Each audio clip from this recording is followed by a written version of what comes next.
Hello everyone and welcome back to the Toby Large channel. We have got so much to discuss in today's Game Week 9 Fantasy EFL preview. It's only our second double game week of the season, so it's a massive week, probably the biggest week that we've had all season. It's time to climb the rankings, and to do that we've got to discuss some of the options. Let's get into it. However, as always, before we can get into all of this week's fun and everything that's going on, we've got to recap Game Week 8, which, although we got a very small red arrow, it was about 50 places I think or something like that, we did actually sort of steady the ship a little bit last week. We were in absolute freefall. We have still dropped, but I'm actually not that mad at it, because before Sunday it was looking absolutely terrible once again, and everything had gone against us, as it seems to every single week at the minute. But it happened to most people this week. We actually beat the average for the first time in a couple of weeks, which is always helpful. We had an assist added from our captain Max Clark, which really helped things out, to be honest. We got 6 extra points through that. So I woke up on Sunday morning feeling a little bit refreshed, and then Mehmeti got a goal and 9 points on the Sunday, which definitely helped us out. But Portsmouth losing to Sheffield Wednesday is just a killer. It was Sheffield Wednesday's first win of the season. That kind of thing is just pretty unprecedented when it happens to you. It seems to be happening to us nearly week in, week out, which is extremely painful. Clark gave away a penalty, gave it to Bradley Dack when he's usually the penalty taker, I believe. So yeah, it could have had, well, what is it, 7 points for a goal for a defender. If he takes that, scores it, 14 odd points. It's a massive swing. And yeah, pretty devastating not to have that go our way. And then Stevenage conceding, they hadn't conceded a shot on target at home all of the season up until a game against Exeter, who are absolutely dire away from home. And then of course early doors they have a clean sheet wipeout that doesn't matter in the end anyway, because they won the game. So really tough, to be honest, tough to take. It seems tough to take every week at the minute, but the ship feels like it's been steadied a little bit, because it wasn't quite as big of a drop as we have been having down the rankings. There's so much going on this week, but with the doubles I always feel a bit more confident that my decision making can come through, and that you can't really get as unlucky over the course of 2 games. But that did happen earlier in the season. We had the most unlucky double game week ever, so hopefully we can't replicate that and we'll really bounce back this week. So let's have a look at what's going on in game week 9. So just a quick one here explaining what's going on this week. Every championship team has a double game week. There's no League 2 teams who double, but there are 4 League 1 teams who are doubling that I've got written down here. Cardiff, who are playing Wigan and Burton, Luton, who play Doncaster and Blackpool, who play Bradford and Luton, and then Burton, who play Plymouth and Cardiff. So those are the 4 different League 1 teams who are doubling. Whether we'll be targeting many of them, maybe. There's a couple options that I do like the look of, but for the most part it's the championship teams that you want to be looking at, and some of those assets have been flying this season. Moving swiftly onwards into game week 9, I'm confident that this is the week that we can make some inroads into moving up the rankings, and that finally whatever this curse that's been placed upon me can finally be lifted. We've had 1 week with the mullet, 1 week beating the average, so if we can keep beating the average every week, we should finally see ourselves rising up and above. So let's have a big week, let's get into it. And I'm going to start actually not with the championship team, but with Cardiff, talking about them, because I really like their fixtures. I know they've had a couple of bad results recently, but based on how many clean sheets they got at the start of the season, that wasn't a fluke. They're not a bad team at all. And I think that just the size of that club, the expectation over a double game week playing against Wigan and Burton, who aren't, especially Burton, who are rock bottom of the league, I believe, and Wigan, who are about mid-table. I just think the expectation of that club, everything that's been placed upon them, surely they can't go and not get a couple of results this week, at least get 1 out of the 2. So pretty confident in Cardiff, and I have a good feeling about them. Middlesbrough, their attacking data to me isn't, I said it a while ago, to be fair. I said that their attacking data isn't impressing me too much, but it's that defensive data that's just been really solid. They have kept a clean sheet in half of their games, but their fixtures are really tough this week. I know they're top of the league, but for me, I don't want to go near Southampton and Stoke as fixtures. Even though Southampton aren't doing amazingly, I just think that those are tricky games. They might come out from both games as a win, but I think that there's easier fixtures that I would prefer to back. Some of those being QPR's games, Sheffield Wednesday and Oxford. If you're going to pinpoint 2 fixtures that you want to target in the championship, those would be 2 of them. However, last week Sheffield Wednesday and Oxford beat teams who we were highlighting in Portsmouth and Bristol City. So maybe we should be a little bit wary of those fixtures because they both did win last week as well and we were targeting them. But I still think that they are down the bottom of the table for a reason. They are, some of the bookies' favourites to go down, especially Sheffield Wednesday. I'd be surprised if Sheffield Wednesday start to string a few wins together, but fair play to them for a real resilient win against Portsmouth last week. So, yeah, still feeling good about QPR. I think they've had 3 wins on the bounce now, so based off form, looking really solid. Good feeling about them. Coventry, I think it's tricky fixtures. Same with Leicester, same with Ipswich too, actually. But out of Coventry, Leicester and Ipswich, it's actually Ipswich's data. Well, I suppose Coventry too, but Ipswich's data is really standing out as a team whose average points have been lower, and I think that they are soon going to start propelling themselves at the table. However, Coventry, as you can see, 1.97 expected goals per 90 is just outrageous. And I think that all 3 of those teams will be 3 of the ones in the top 6 by the end of the season, or at least up there. So, despite Coventry, Leicester and Ipswich having tough fixtures, I think if you want to back any of them, really don't mind it. Leicester playing Wrexham, that's one of the fixtures that stands out of those 6 games between the 3 to me. So maybe like the look of Leicester a bit more than the other 2 this week. But again, I just think that any of those 3 are really good shouts. And then Luton, I'm giving a little bit of a shout to. And if there's any Luton fans watching, I'm sure they'll be saying, what on earth are you doing? Because the negativity surrounding Matt Bloomfield and surrounding Luton at the minute is actually really high. But they've still won half of their games so far this season. They've got a solid defensive record with 4 clean sheets. I believe that that's a clean sheet in all the games that they've won. Somebody may be able to correct me on that if I'm wrong, but I think it is. I just think that the ceiling's pretty high. I think it's possible. I think that they will be likely to bounce back. Bloomfield is sort of fighting for his job at the moment. But Doncaster, who are okay, but Luton being at home, I think that leans me towards them. And then Blackpool, who are 22nd in the league as well. Don't think that they are terrible fixtures whatsoever, but let's see how it goes this week. But yeah, really don't mind backing Luton if you fancy it.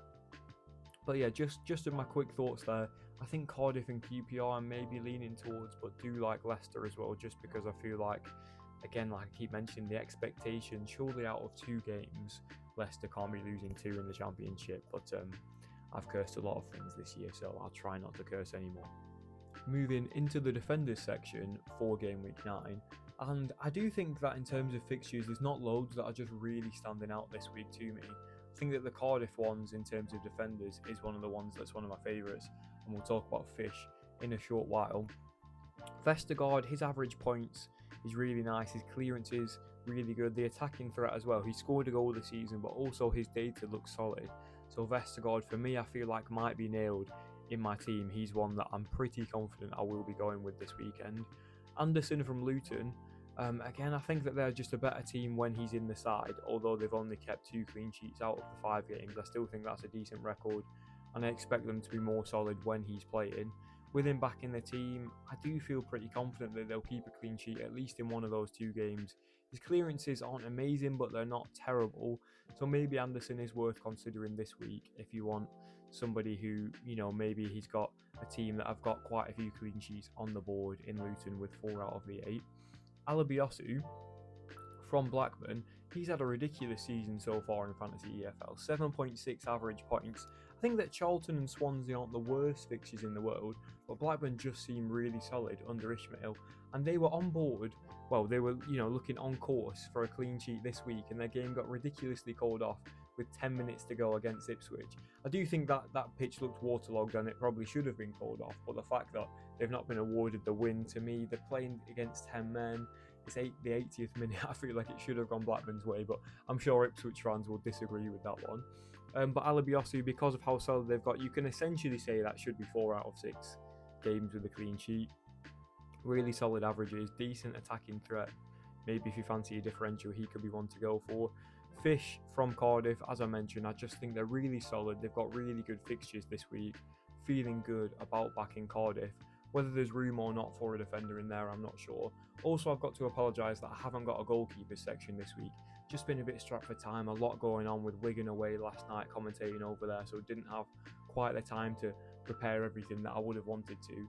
But hopefully in the future, maybe from game week 10, I will try and get a goalkeeper section going, because quite a few people said that they would like that. So thank you for getting involved down in the comments as well. Leif Davis, at some point, surely his season's got to turn. He was a great asset in the Premier League. In Fantasy Premier League at times had some really high scores. And I just think that Ipswich aren't going to stick around down the bottom of the table for too long, but it does feel a bit risky with fixtures against two teams who are doing pretty well, especially Bristol City. So I don't think it's the week to back Davis. I feel like I always say this when he's in there, but at some point he's really going to turn good and the mega holes are going to start hitting. It's just having him in that team for when the mega holes start popping up, because 0.3 XGI per 90 is ridiculous. Speaking of XGI per 90, Ryan Manning from Southampton, my goodness, 0.64. I know he's not started tons of games. I think he came off the bench and actually scored, was it against Wrexham earlier in the season? But still, I think he's the only defender to have 2 goals to his name in the Championship, or maybe might be one of 2 who scored 2 goals. Ridiculous attacking threat, a great output there. The Middlesbrough fixture's horrible because Middlesbrough's defence has been really solid so far this season. But Sheffield United, who are struggling quite a bit at the bottom, I think they're tricky fixtures, but he's got such good attacking data if you want somebody who might be a bit more likely to get a goal rather than a clean sheet. If you want a risky one, Manning could be a man. And then Dunn for QPR, I expect that ownership to rise quite a bit because I think that those are really solid fixtures and fixtures that people are going to be looking at. Whether you're confident in QPR getting a clean sheet, I'm not sure. They have recently just got their first one on the board of the season though, so maybe you fancy it. Jimmy Dunn loves to pop up with a goal. I will expect him to get a couple over the season.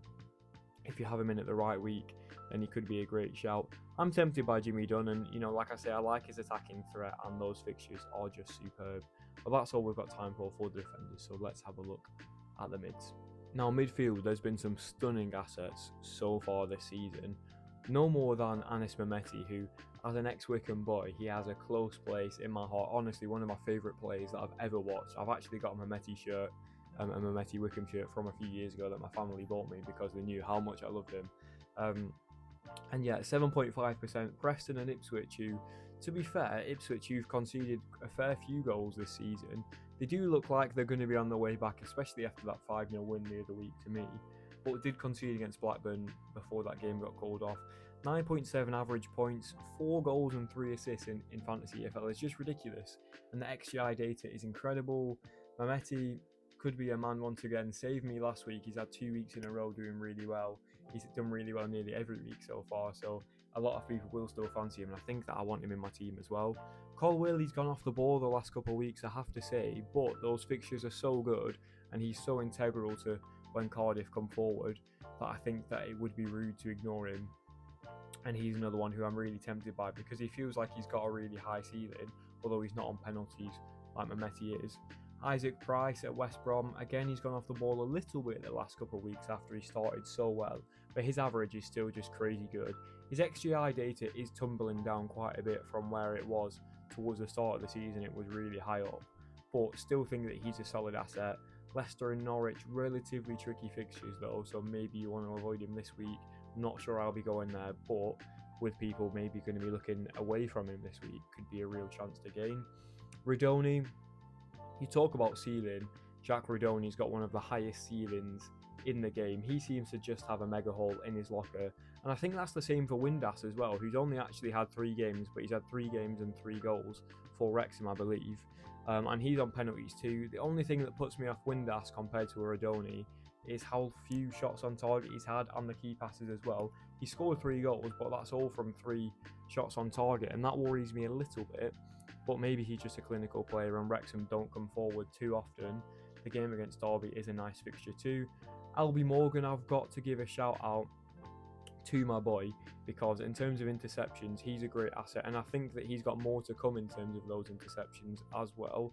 He does like it to pop up with a goal on the occasional game. I think he got around 10 goal contributions last season for Blackpool, so it shouldn't be too long until that GA number starts to rise up for Albie. If you want a bit of a risky one, he's my favourite asset that I've ever owned in Fantasy EFL, and I might be tempted to go there once again. But obviously the data is not amazing for him so far this season. Do think it will start to improve though. And then BDK from Oxford. I'm not going to try and pronounce his full name. It's Siamaka or something like that. That could be wrong. But his data on Fantasy EFL has been unbelievable so far, and I actually think he's got good fixtures. The attacking data is okay, but he's more of an interception-based asset. But he has had a couple of assists in there too. Just one of those who's got quite a few routes to points. No shots on target yet for him this season, but when he's getting the interceptions, getting assists, all sorts of ways that he's getting points. Maybe you want to have a look at PDK, and he's a massive differential this week. That's my thoughts on the midfielders. Mehmeti I'm probably looking at more than anybody. But yeah, Colwell tempting me. Morgan's throwing a spanner in the works as well because I always love owning him. And if I wasn't looking at going for a Leicester defender, I think I would have Windass in my team. And then a big shout out to Cantwell and Maatsen as well. Cantwell on penalties for Blackburn, having a good season, taking the armband. He seems to play really well with that responsibility. And then Maatsen, who's only had 1 week in the game, but he got a ridiculous haul with I think 4 interceptions last week. So maybe one to watch for the future, but I think it could be a bit early to decide that he's a really good asset to go for. Before we dive straight into the forward section of the video, if you're still watching with me, if you could press the subscribe button if you haven't subscribed already, and drop us a like as well. It just helps to push the channel out to as many fantasy EFL players as possible, and as many people who might be interested in the vlogs and all sorts of things that I've got planned and wanting to upload for the channel. Thanks to everybody who's been supporting me so far, because it just means the absolute world. The fact that anybody chooses to tune into this channel and listen to me waffle genuinely touches my heart. So thank you so much to everybody who supported so far. Now the forward section just puts a spring in my step. I find it so exciting. There's so many different options that I like the look of. So let's dive into it here. Sargent is at the top of this list because he's so popular, but he's had such a good season so far. He has had 2 games, I believe, now in a row where he hasn't scored, but maybe that means he's due a goal, if you believe in that. 5 goals from the 6 games is just ridiculous. He's on penalties.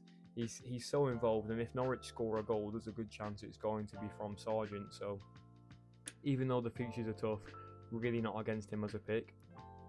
Richard Kone, this one excites me this week because he's my boy. My ex-Wickham boy managed to commentate myself on his first ever professional goal, which genuinely meant the world. And looking back, it honestly is such a big achievement for me to be able to say that I've done, because you know that's never going to happen again in his career. So yeah, Sheffield Wednesday and Oxford, the fixtures for him this week. The XGI numbers are decent. I think that his average points has been dropped down because he had 1 game at Wickham where he just came off the bench and didn't do anything off the bench for us, his final appearance. So that sort of skews the average numbers for him. Would be a bit higher, probably in the 5s, maybe in the 6s, if he hadn't dropped a 1-pointer for us earlier in the season. So yeah, I think that his numbers are a bit better than they maybe look, and with games against such weak opponents, really like it. McBurney's been so involved for Hull that I think it's tough to ignore him and tough to go away from him. 7.7 average is just unbelievable. 3 goals, 4 assists, but the XGI numbers are a bit lower than I would be wanting for him. Haji Wright, he's had a ridiculous season. Again, he's similar to Sargent. He's actually blanked in his last 1 or 2, I think. But his XGI numbers are so good and got 5 goals already on penalties. He's such a good option to pick. Morris, who's on penalties too. However, he scored 4 goals from 4 shots on target so far this season, and that's just something that's an alarm bell to me. That tells me if Derby don't create much in the game, he's not really going to score out of nothing. It's pretty impossible to do that actually. So not as big of a fan with Morris, but playing against 2 newly promoted sides, maybe it's worth thinking about. And then Salech, everybody was backing Salech at the start of the season to have a really good year, me included. I was really big on him. Maybe he's going to start turning the corner. I think he did get a goal in the cup recently. Maybe I might be making that one up and be thinking of Robinson, but Salech, who's got great fixtures, I believe he takes penalties. I think that he's soon going to start scoring a lot of goals, and with fixtures against Wigan and Burton, if you want an outside shout that people are suddenly starting to sleep on, could be worth a goal. And then Osmajic, I love this one, 0.86 expected goal involvements per 90. It's ridiculous. 0.6% selected is so low as well for somebody who's got some of the best attacking data in all of the championship. I think that his double game week, the Bristol City game, I think is tricky, but Bristol City always just seem to be pretty difficult to predict. And then Hull, who've conceded a lot of goals already this season, really don't think it's the worst shout in the world. I know that he suffered from, was it an injury or did he get banned? He seems to get banned all the time, to be honest, Osmajic. But yeah, could definitely be worth thinking about. And he's one of those differentials who I'm very tempted by, and I'm sure you'll know what I mean when you see my team in a minute. My game week 9 team selection 2-2-2. I've lost my mind. I've dropped so low in the rankings that my head is absolutely gone. But no, genuinely, I think the forwards they're just calling to me a bit more than the other options this week. The defence I'm just not sure about. Maybe I should go 3 at the back, maybe drop Colwell out and go for 2 Cardiff defenders, just because that feels a little bit more solid and safe. But the forwards are exciting me a lot more. I won't Kone in, not just because he played for Wycombe, but because I love those fixtures. And Osmajic, his data is just screaming to me, so I think it's a massive differential and it's a bit risky. There's a good chance I don't go for this on the day, but man, I'm tempted to go for Kone and Osmajic up front together. Mehmeti, I think, is asserting my team because of how well he's been doing. Colwell excites me a lot because I think he's got a pretty high ceiling. And then I've got Trott in net to partner him, as well as the Cardiff team pick. Jimmy Dunn too, maybe triple QPR, triple Cardiff is a bit risky. I've gone for captaincy on Vestergaard at the minute because I just feel like, even though the fixtures aren't amazing, I like the Wrexham one, the West Brom one's maybe a bit of a free hit, but I feel like Leicester get a clean sheet in at least one of those games, and his clearances are pretty good. On the watch list, I put Fish and Osho because not 100% whether Osho would go straight in and play 2 games. He did play the last game but got subbed off early for Cardiff.